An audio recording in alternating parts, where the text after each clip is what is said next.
Oi, gente, tudo bem com vocês? Bom, então, peguem a apostila fina. Vamos começar lá na página 29 da apostila fina, tá? Aqueles alunos que não enviaram ainda as atividades anteriores, enviem para que eu possa começar os vídeos e correções, tá bom? Então, hoje nós vamos trabalhar verbete.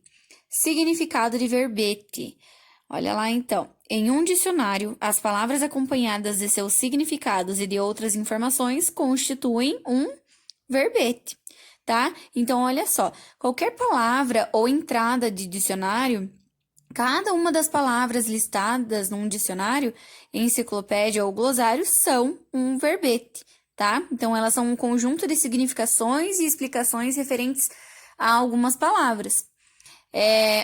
Apontamento que contém um comentário, nota sobre um tema, papel em que se escreve esse apontamento, tá? Então, tudo isso é um verbete. O verbete, ele é um sinônimo de apontamento, de nota, anotação, de registro, tá? Definição de verbete. O verbete, ele é uma classe gramatical do substantivo masculino, tá? E o que nós temos lá na página 29? Questões 1 a 3 para vocês responderem, tá? Então, vocês vão fazer a leitura lá. E quem precisar estar pesquisando um pouco mais sobre o verbete, pode estar verificando lá na internet. Lembrando que vocês já devem ter visto isso lá no primeiro ou quinto ano, que então assim, né? O sexto ano ele é uma revisãozinha ali. E o verbete nada mais é então que palavras com seus significados e outras informações, tá? Então, temos ali questões 1, 2 e 3 para vocês responder sobre o verbete. Olha lá na questão 1. Entre as funções do verbete de dicionário está ou estão definindo o significado das palavras? Apresentando sinônimos das palavras? Sim, vocês vão marcar X dessas duas respostinhas ali, porque essa é a função do dicionário, definir os significados das palavras e apresentar os sinônimos das palavras, tá bom? Então, sendo assim, fica mais tranquilo para vocês responder. Lembrando que essa atividade do verbete é bem tranquila, nós vamos estudar só sobre, né, como que a gente vai utilizar o dicionário, para quem não sabe, tá bom? E aí temos também ali na página 30 as questões 4 e 5. Tá? Tentem ler e responder lá. Qualquer coisa que precisar, é só mandar mensagem para prof que eu vou auxiliando vocês, tá bom? Lá na página 31, o que nós temos? Acentos gráficos e regras gerais de acentuação. Então, nós temos escrito lá na página 31. Relembre as regras de acentuação. Relembre. Por quê? Porque vocês também já viram sobre as regras e acentos gráficos, regras gerais de acentuação. Então, nós temos ali, são acentuadas monossílabas tônicas terminadas em a, e, o, ou as, es, os, e, ditongos abertos, ei, eu, oi, tá? São acentuadas também oxítonas, terminadas em as, es, os, em, ens. São acentuadas paroxítonas terminadas em R, I, N, L, U, X, enfim. E proparoxítonas, todas as paroxítonas são acentuadas, tá bom? E ali nas questõezinhas vocês têm que colocar quais que são acentuadas, vocês têm que colocar lá a respostinha. Acentuando, quais palavrinhas ali que precisam de acento vocês vão colocar, tá? Então, vocês podem reescrever aí no caderno de vocês ou do ladinho da apostila e colocar ali onde que vai esse acento, tá? Onde que é o local adequado para vocês colocarem o acento. E ali na questão 2, mais uma vez, acentuar também. Ali nós já temos as palavrinhas, vocês podem acentuar elas em cima, tá? Então, vocês vão fazer as questões 1, 2, 3 dessa página. E aí, nós vamos lá para a próxima página, a 34, que é a continuação do conteúdo da prof. Que daí nós vamos falar de acentuação de ditongos abertos e hiatos. Outra coisa que eu não falei para vocês sobre regras de acentuação gráfica. Quais que são as regras básicas de acentuação básica? Então, nós temos ali proparoxítonas como são as mais raras, todas levarão acento. É o caso de lâmpada, música, sábado, exército, gramática. Então, as proparoxítonas, como são mais raras, todas elas levarão acento, tá? Assim como tá dizendo o esqueminha ali em cima, na página 31. Nas oxítonas, somente são acentuadas as palavras que terminam em as ou a, por exemplo, sofá, marajás, tá? O sofá, ele termina com A, então ele é acentuado porque é uma oxítona. Marajás, ele é acentuado, tá? E ele termina com o S. O E, o O em, essas são as oxítonas acentuadas, essas que terminam com A, E, O e em. Paroxítonas, elas são acentuadas todas as palavras que terminam em I, is, us, R, X, L, N, PS. Ditongo, por exemplo, colégio, água, série, tá? Na letra D. E quanto aos monossílabos tônicos, os monossílabos tônicos são acentuados somente os terminados em A ou AS, por exemplo, lá ou paz, E e S, O e OS, tá? E nós temos aqui as regras especiais de acentuação gráfica, tá? O que acontece? Só com elas é possível usar corretamente os acentos de quase todos os vocábulos, tá? Algumas regrinhas são, entra lá no hiato, ditongo, acentos diferenciais, tá? Lembre, então, que vocês já viram essas questões, tá? Então, é bem tranquilo. Quem tem dúvidas pode pesquisar lá sobre os hiatos, ditongos e dar uma conferida, tá?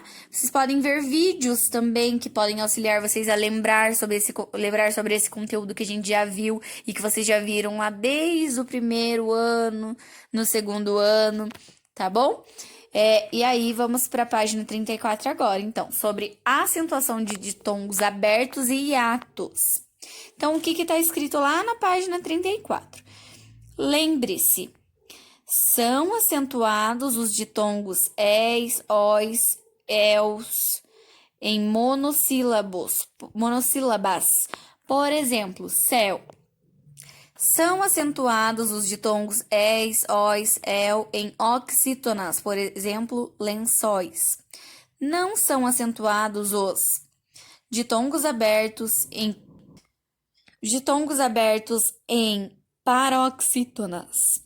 Hiatos, são acentuadas as letras I e U, tá? E não são acentuadas as letras L e U quando seguidas de outra letra, por exemplo, Z, L, M, R e NH, tá bom?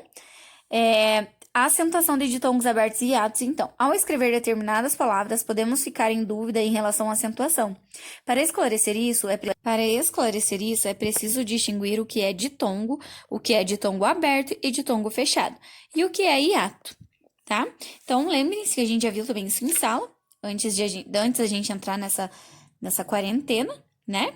Sobre os ditongo aberto, ditongo fechado, vimos vídeo, fizemos imitações, tá bom?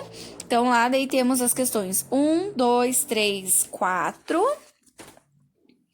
E na página 35 temos a questão 5, tá? Então, olha lá na questão 1. Separe as palavras em sílabas e depois identifique com Ds, que tem ditongo, e com Hs, que tem hiato. Por exemplo, lá, ruído. Ruído. Então, o que é o ruído? É H, tá? Porque ela é um hiato, tá bom? Então, tentem descobrir ali se ela é um hiato, se ela é um ditongo, na questão 1. Na 2, vocês vão escrever A para os ditongos abertos e F para os ditongos fechados. Destrói. Destrói é um ditongo aberto. Crioulo. Crioulo. Ou, quando você fala o ou do crioulo, ele acaba sendo fechado, então ele é um F, tá? E assim por diante. Agora, vocês vão lá para a página 45, discurso direto, indireto e sinais de pontuação. Gente, por que eu tô passando agora bastante atividade para vocês?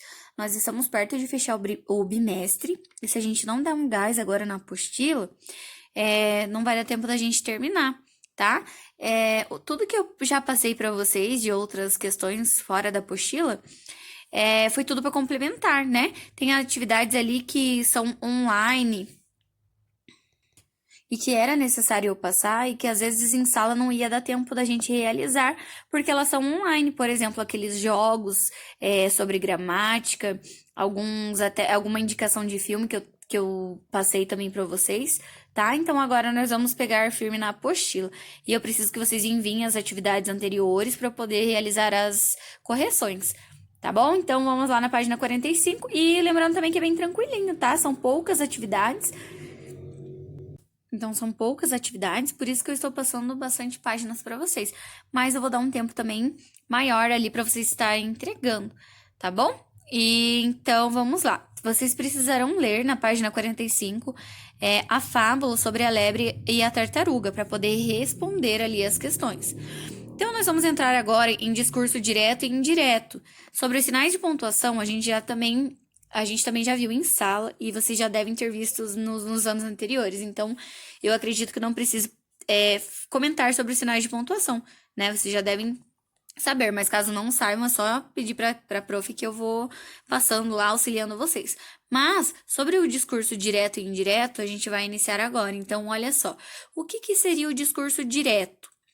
No discurso direto, o narrador dá uma pausa na sua narração e passa a citar fielmente a fala do personagem. O objetivo desse tipo de discurso é transmitir ali, então, a autenticidade e espontaneidade. Assim, o narrador ele se distancia do discurso.